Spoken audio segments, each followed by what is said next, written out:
मैं सुरेश कुमार मैथ उपदेशक आपके लिए एक वीडियो और लेके आया हूं जिस चैप्टर का नाम है घातांक के नियम। ये सेकंड ईयर का चैप्टर है, आपको बता दूं। तो इसमें हम बात करेंगे, कुछ रूल्स हैं उनके बारे में। घातांक के नियम, इसको इंग्लिश में कहा जाता है rule of indices, rule of indices या घातांक के नियम। इस चैप्टर में जो है काफी सारे रूल है इसके, उन पे हम पूर्ण विवरण से पढ़ेंगे। कई स्टेटमेंट क्या होती है, काफी लेंथी होती है, उनको सवाल को हल करना मुश्किल हो जाता है, इसलिए इन रूलों के द्वारा जो उसको शॉर्ट में भी हल कर सकते हैं, शॉर्ट ट्रिक में। तो सबसे पहले हम शुरुआत करते हैं, जैसे कि कोई भी, मैं आपको बता दूं कि घातांक होती क्या है। सबसे पहले आपको यह भी पता होना चाहिए। फॉर एग्जाम्पल यहां पे लिखते हैं x की पावर 3, मान लीजिए ये लिखा हुआ है, तो यहां पे जो x है वो इसका बेस है, बेस या इसको कह सकते हैं हम आधार है। जो x है वो बेस या आधार है, और जो ये 3 है ये क्या है, उसकी पावर या घात है, पावर या घात है। तो इसी पे ये सारा चलेगा। तो आपको पता चल गया होगा कि ये होता है बेस आधार और ये होती है इसकी पावर घात। तो सबसे पहले जैसे कि x की पावर m ये लिखा है, तो इसको कैसे हल करेंगे। तो इसका हल का जो है x इंटू में x इंटू में x की गुणा करते जाएंगे जितनी यहां पे पावर वो दी हुई है। m की जगह हो सकता है 3 दे रखी हो, 5 दे रखी हो, 7 दे रखी हो, कितनी भी दे रखी हो।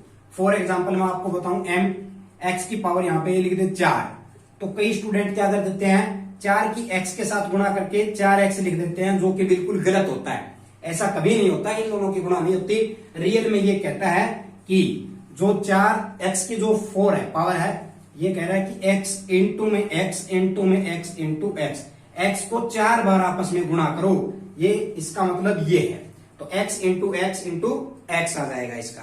तो इस तरह का कोई मैं एग्जांपल लेके आपको बताता हूं, जैसे कि 2 की पावर 3, इसका मतलब क्या है। कई स्टूडेंट वही है, गलती करेंगे, 3 दूनी 6 कर देंगे, वो गलत हो जाएगा। क्या होगा इसका, 2 गुणा में 2, तो 2 दूनी 4, 4 दूनी 8 आ जाएगा। इसी तरह अगर आप और लेके देखोगे कि 4 की पावर 3 या 4 की पावर 5 ले लो आप, तो यहां पे 5 बार हो जाएगी, 4 गुणा में 4 गुणा में 4 गुणा में 4 गुणा में 4। तो ये देखो 1 2 3 4 5 बार हो गई इसकी गुणा करने पे जो उत्तर आएगा वो इसकी पावर का आंसर आ जाएगा। तो उम्मीद करता हूं कि ये आपको समझ में आए होगा। ये इसका पहला रूल है जिसपे ये काफी सारे सवाल हल होते हैं। नंबर 2 जो है उस पे क्या होता है, x की पावर 0, x की पावर 0 है, उसकी वैल्यू क्या रहेगी, हमेशा ही 1 रहेगी। ये आपको याद रखना है। ये 99% जो है पेपर में आता है कि x की पावर 0 है तो उसका आंसर क्या आएगा, तो 1 आएगा। इट मीन्स कोई भी ऐसी संख्या अगर उसकी पावर 0 है, उसकी घात 0 है, तो उत्तर क्या रहेगा, 1 रहेगा, न कि 0। कई स्टूडेंट इसको 0 कर देते हैं, वो गलत है। जैसे कि यहां पे 8 की पावर 0 लिख दी तो उत्तर 0 नहीं आएगा, उत्तर आएगा 1। 11 की पावर 0 उत्तर आएगा 1। 99 की पावर 0 उत्तर आएगा 1। m की पावर 0 उत्तर आएगा 1। समझ में आई, m भी नहीं आएगा, m की पावर 0 है तो 1। कोई भी ऐसी संख्या 19,857 की पावर 0 उत्तर आएगा 1। कोई भी ऐसी संख्या हो अगर उसकी पावर 0 है तो आंसर क्या आएगा, 1 आएगा। ये आपको याद रखना है। तो ये इसका दूसरा रूल है। ये भी आपको मैं उम्मीद करता हूं कि अच्छी तरह जो है समझ में आया होगा। नंबर 3, तीसरे नंबर पे बात आती है x की पावर 1। अब ये क्या रहेगा, x की पावर 1, ये क्या हो जाएगा, x।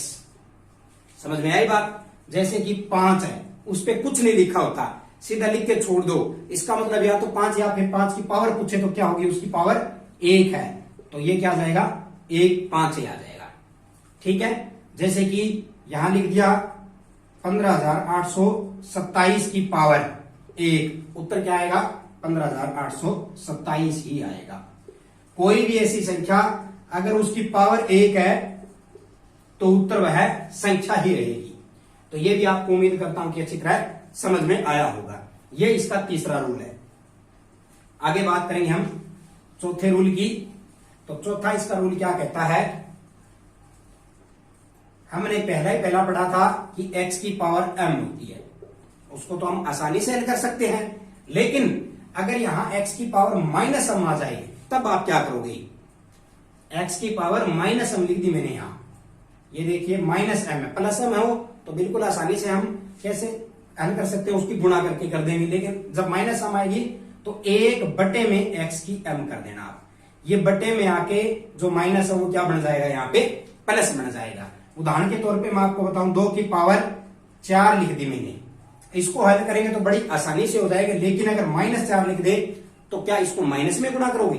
कुछ स्टूडेंट क्या करेंगे, इसको माइनस में गुणा कर देंगे, माइनस का 2 मान के गुणा कर देंगे ऐसे, और उत्तर निकाल देंगे। भाई ये इसका उत्तर आ गया, वो गलत हो जाएगा भाई, ऐसा नहीं होता। ये इसका माइनस है जबकि इसकी पावर की माइनस है, वो अलग चीज है। तो आप यहां पे ये नहीं करोगे, आप क्या करोगे, यहां पे 1 की पावर 1 डिवाइडेड बाई 2 की पावर 4, ये भाग में आने के बाद ये जो माइनस है इसकी पावर ये किस में बदल जाएगी, प्लस में बदल जाएगी। अब आप इसको हल करो 1 में 2 की 4 का मतलब 2 गुणा में 2 गुणा में 2 गुणा में 2, तो 2 दूनी 4, 4 दूनी 8, 8 दूनी 16, 1 में 16 जो है इसका आंसर, राइट आंसर आ जाएगा। तो इस तरह से जो है ये चौथा रूल आप इसको हल करोगे। उम्मीद करता हूं कि ये समझ में आया होगा। फिर रिपीट कर देता हूं, अगर माइनस में पावर दी हो तो डायरेक्ट हल नहीं होता, उसको 1 में उसकी पावर आके फिर प्लस हो जाती है। 1 में करके उस पूरे को प्लस में लाके हल कर लो, जितना आंसर आता है वो लिख दो। भिन्न के रूप में लिखना है तो s बटे हर के रूप में लिख दो, डायरेक्ट करना है तो इसको भाग करके पॉइंटों में लिख दो। तो इस तरह से आप इसको हल कर सकते हैं। ये इसका चौथा रूल है। अगली 5वें रूल की हम बात करेंगे। तो 5वां रूल क्या कहता है, देखिए x की पावर m इनटू में x की पावर n ये दिया हुआ हो तो किस तरह हल करोगे? इसका बड़ा सिंपल सा है, आपको याद रखना है। अगर दोनों आधार सेम है, दोनों बेस सेम है और अगर पावर अलग अलग है तो आधार सेम है तो सबसे पहले आधार को लिख दो, क्योंकि आधार तो सेम ही है ना, अलग अलग तो है नहीं। तो सबसे पहले इसको लिख दो। फिर अगर गुणा हो रही है तो जो दोनों पावर है उनको जोड़ दो, जो दोनों पावर है उनको क्या करो, आप जोड़ दो, क्योंकि यहां पे इनटू का मतलब क्या है, गुणा हो रही है, तो आप इनको जोड़ दो। इसी तरह इसका एग्जाम्पल भी मैं आपको बताऊंगा। इसी तरह एक बार भाग वाला और देख लीजिए, जैसे x की पावर m भाग में x की पावर n, चाहे तो ऐसे लिख दो या फिर x बटे में ये लिख दो। बात तो एक ही है कि x की पावर m है, उसको भाग किया जा रहा है x की पावर n से। तो इन दोनों में से कोई भी स्टेटमेंट आप लिख लो, दोनों ही सही है। तो फॉर एग्जाम्पल मैंने ऊपर वाली लिख ली। इस कंडीशन में इसका फॉर्मूला क्या बन जाएगा, यहां पे भी देखिए इन दोनों में आधार सेम था, यहां पे भी आधार सेम है, तो सबसे पहले आधार लिख लो। जब गुणा हो रही थी तब तो दोनों की घात हमने क्या करी है, जोड़ी है। लेकिन जब भाग होगी तो हम क्या कर देंगे, घटा देंगे, माइनस कर देंगे, तो m माइनस n। समझ में आई बात?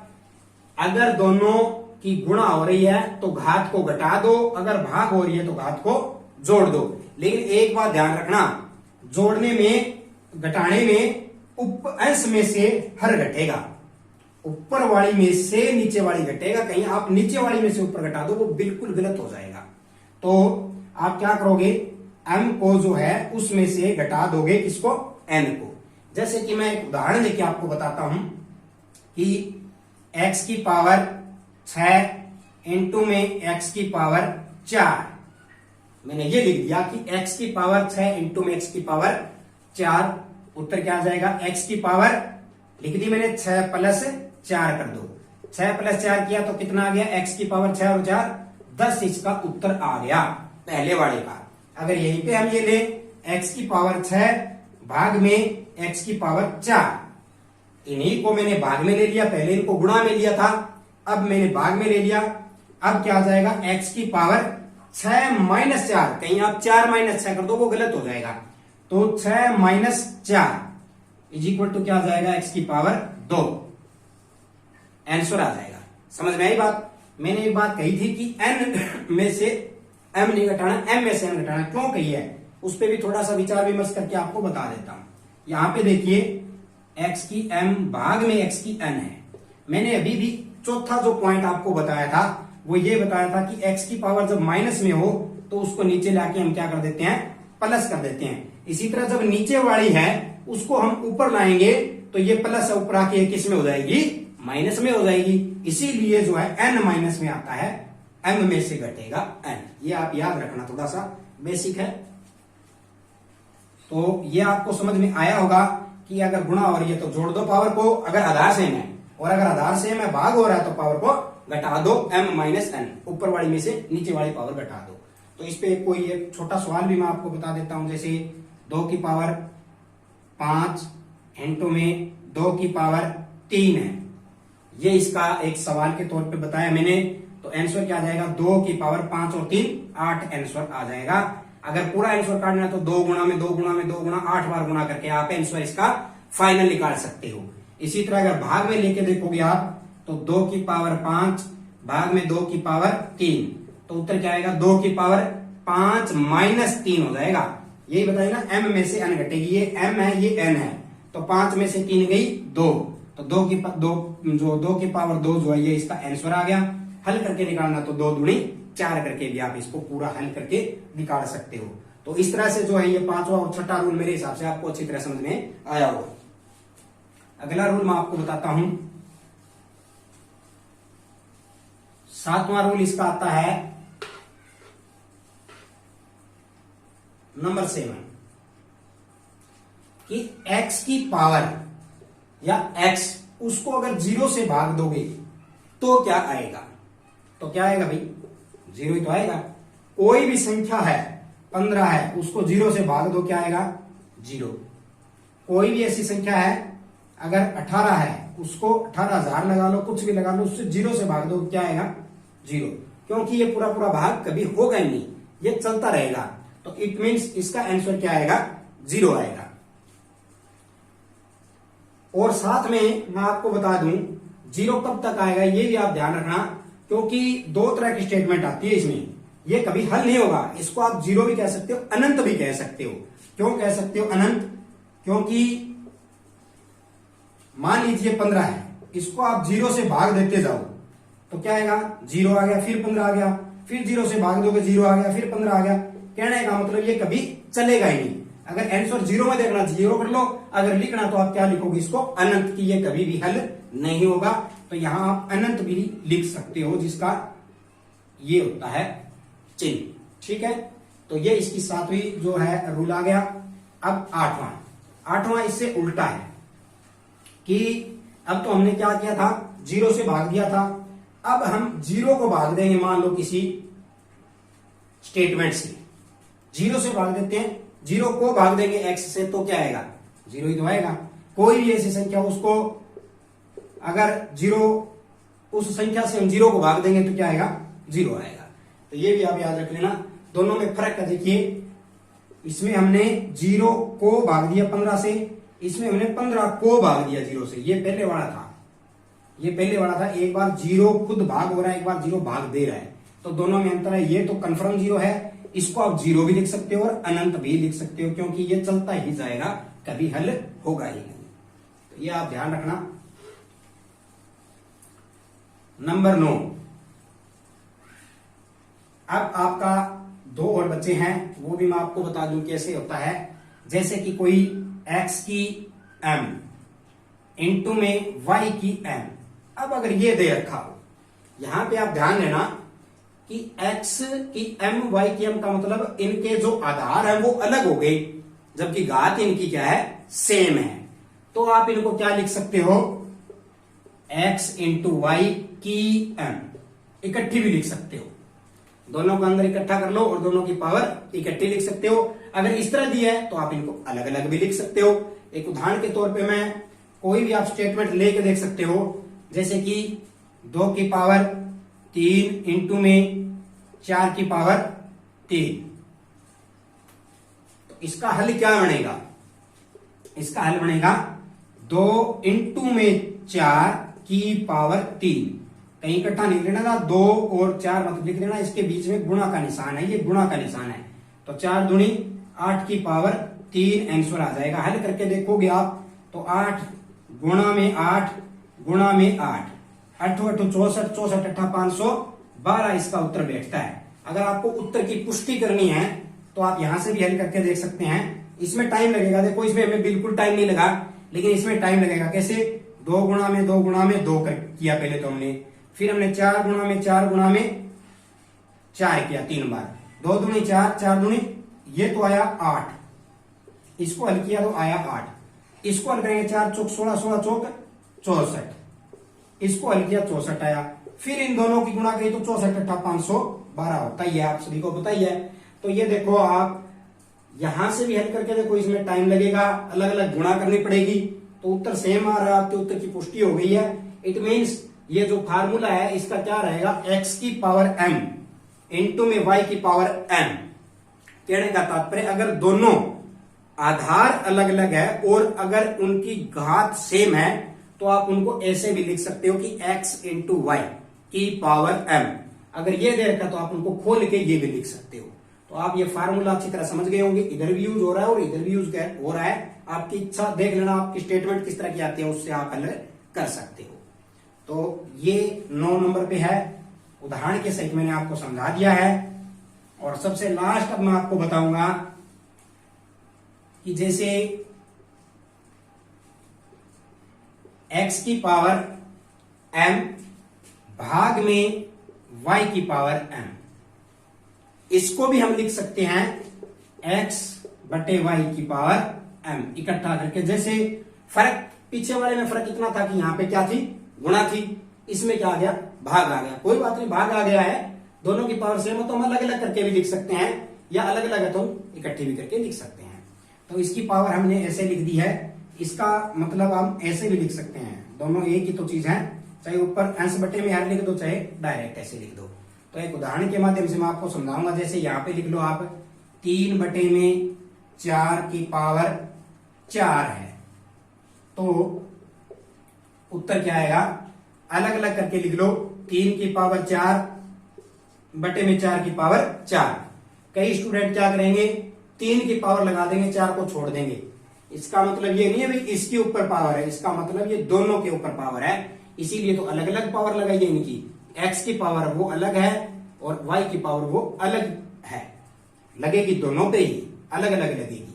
ठीक है, तो दोनों पे अलग अलग लगा दो, हल कर लो, इनका जो भी आंसर आता है वो आप लिख लो। 3 गुणा में 3 गुणा में 3 गुणा में और नीचे 4 गुणा में 4, इनको हल करके जो आंसर आता है वो आप पुट कर दो। तो ये सारी जो थी वो घातांक के नियम थे। ये बड़े ही महत्वपूर्ण रोल है इनका अलजेब्रा वगैरह में, बीजगणित में, क्योंकि डायरेक्ट सवाल हल करने में इनकी मदद लेनी पड़ती है, इनकी सबकी जरूरत होती है। तो ये डायरेक्ट फार्मूले सभी आपको याद करने पड़ेंगे। कुछ सवाल के माध्यम से मैं आपको बताऊंगा, फिर मैं ये सारे फार्मूले इकट्ठे करके लिख दूंगा एक जगह। लास्ट में मैं सभी फार्मूले इकट्ठे लिख दूंगा ताकि आप आसानी से उनको नोट भी कर सकते हो एक जगह से। तो कुछ एग्जाम्पल के तौर पे मैं आपको बताता हूं, 1-2 एग्जाम्पल। जैसे x की पावर 6 इंटू में x की पावर 3 इंटू में x की पावर 2 इंटू में y की पावर 4। अगर ये सवाल आ जाए, आपको कहे भी इसका उत्तर क्या है, तो क्या आएगा इसका आंसर। अब आप देखिए, इसका आधार सेम है, इसका आधार सेम है, इसका आधार सेम है, इनको पहले हल कर लो। आधार एक जगह लिख दिया, जब गुणा होती है तो इनकी घात क्या होती है, जुड़ती है। 6 और 3 9, 9 और 2 11, इंटू में y के साथ और कोई है नहीं तो अलग लिख दो, बस हो गया उत्तर। तो इस तरह से इसका ये उत्तर आ जाएगा। आप इसको बिल्कुल छोटी रकम में भी लिख सकते हो, ये बड़ी थी, अलग अलग थी, इसको आप इकट्ठा करके शॉर्ट में भी हल कर सकते हो, इस तरह की थी। अगर कोई इस तरह का सवाल आए कि 151 की पावर 0, उत्तर क्या आएगा, 0, गलत, उत्तर क्या आएगा, 1।